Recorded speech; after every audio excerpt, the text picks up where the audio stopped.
Pessoal, 3 notícias para a gente fechar esse dia 27 de março. A primeira é da Mônica Bergamo, na Folha de São Paulo.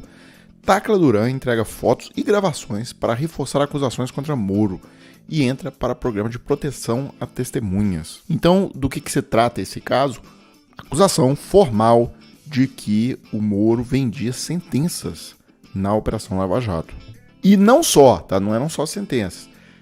Acordos de delação premiada também com os procuradores, a acusação ali envolve até o Dallagnol. Então tá aqui, Tacla Duran afirma ter provas de que pagou $613 mil, ou seja, quase 3 milhões de reais, a advogados ligados a hoje deputada federal Rosângela Moro, mulher do hoje senador Sérgio Moro. As acusações de Tacla Duran foram reveladas pela coluna da Mônica Bergamo na Folha de São Paulo em 2017. Na época, ele afirmou no rascunho de um livro que o advogado Carlos Zucoloto Júnior, sócio de Rosângela e amigo muito próximo de Moro, prometeu a ele facilidades na Operação Lava Jato em troca de dinheiro. Bem, sobre esse assunto eu queria fazer 2 comentários. O primeiro é que fica muito evidente a má vontade que a grande mídia tem com esse assunto, né? Eu mostrei que saiu na Folha, saiu também na Veja. A Veja, né, ex-advogado da Odebrecht, Tacla Duran depõe na PF e implica Moro e Deltan. Mas por exemplo, hoje o Jornal Nacional, tal, até agora não saiu nada, já são quase 9 horas da noite, não tem nas chamadas, provavelmente não vai ser divulgado, e também não vai ser em outros telejornais, tal. Então há uma má vontade muito grande com esse assunto. Agora, quando o Lula faz acusações ao Moro ou fala do Moro, a gente viu a repercussão que isso tem na mídia. Eu estava lendo o texto do Reinaldo Azevedo hoje lá no UOL, e ele fala justamente sobre isso, né? Cuidado, imprensa, com a nova Lava Jato. Estranhe-se, o estranhável ao menos.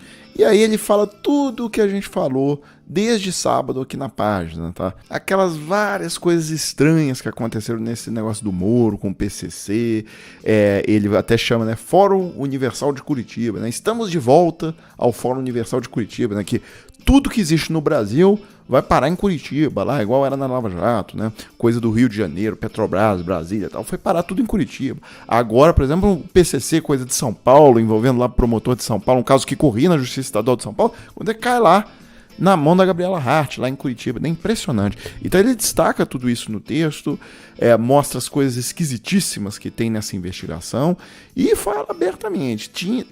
Tem cheiro de que eles querem montar uma nova Lava Jato, mas agora, ao invés da temática ser Petrobras e tal, eles querem ligação PT-PCC. Eles querem criar ali uma historinha tal para montar um desgaste em cima do governo, do PT, em cima disso, dessas ilações. De qualquer forma, agora a situação é diferente, né? Porque Moro e Dallagnol estão com uma bazuca apontada para a cara deles, com esse caso aí do Tacla Duran, e o ministro relator disso é o Lewandowski, tá? Lembrando que o Lula vai agora, esse mês, basicamente, indicar o substituto do Lewandowski. Ou seja, o cara que o Lula vai colocar agora vai cuidar do destino do Moro e do Dallagnol, tá? Então, talvez os dois vão ter que reavaliar se eles vão querer seguir esse caminho mesmo de transformar a Justiça Federal lá de Curitiba novamente numa base para desgaste do governo, tal como uma historinha na época lá, foi a questão lá da Petrobras, tá? Agora eles querem questão PT-PCC. Bem, eu quero mostrar para vocês que o Rodrigo Pacheco lá no Senado, ele está convencido de que o Brasil tem que ter uma nova lei do impeachment, tá? A lei atual foi muito ruim, Bolsonaro cometeu muitos crimes e não aconteceu nada, então ele está lá com um projeto que ele vai colocar para frente e a nova lei do impeachment traz cláusula anti-Bolsonaro e prazos para o Congresso. O que é isso? Eu destaco aqui 2 elementos principais. Tá? Primeiro, esse projeto contou com a ajuda ali na elaboração da proposta.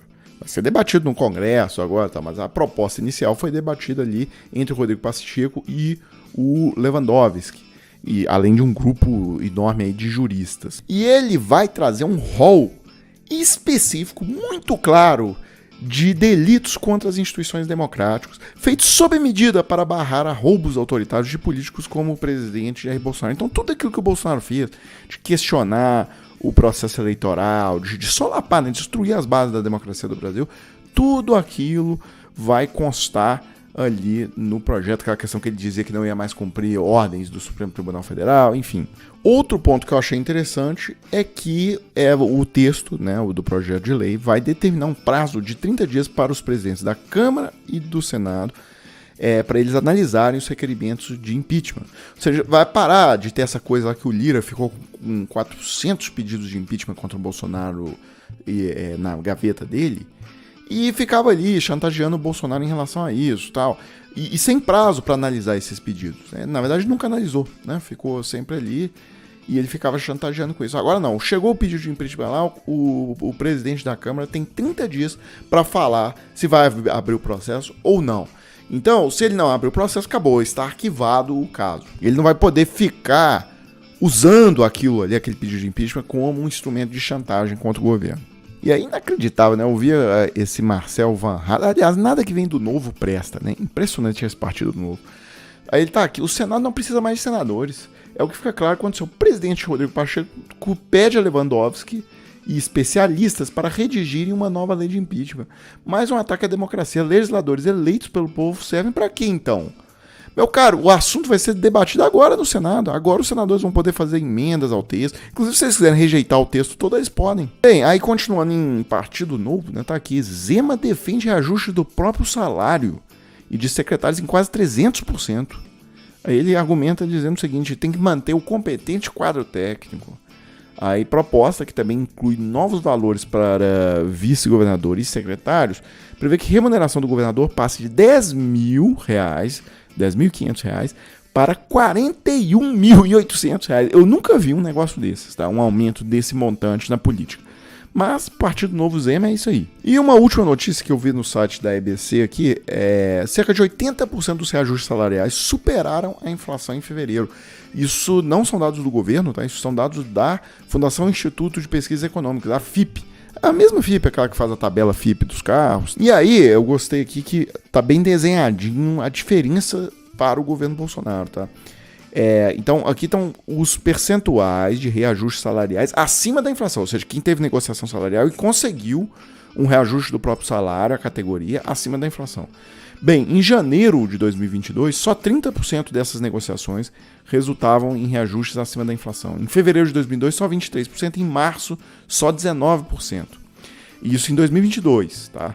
Bozo na presidência. Agora, janeiro, 78% conseguiram acima da inflação.